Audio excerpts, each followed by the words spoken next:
સરથાણા અને મોટા વરાછામાં 37,000માં ભાડેથી 3 દુકાનો લઈ 12મી ચોપડી ભણેલા 3 ચીટરોએ ફેસબુક પર બોગસ વેબસાઇટની જાહેરાત મૂકી.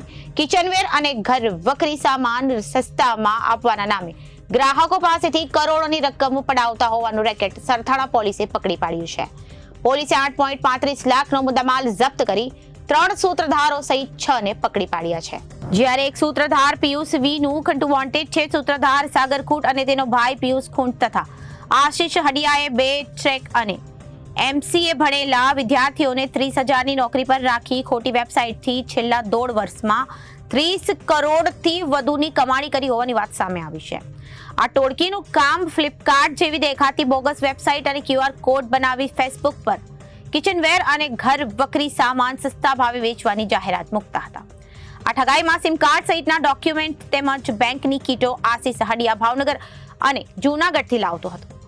આશીષ 5 થી 10,000ની લોકોને લાલચ આપી બેંકની કીટો ઉપરાંત ડોક્યુમેન્ટ તેમજ સિમ કાર્ડ લઈ આવતો હતો અને પોલીસને ઠગ ટોળકી પાસેથી 700 ઈમેલ મળ્યા હતા. આથી 700 બેંક ખાતાનો ઉપયોગ કર્યો હતો.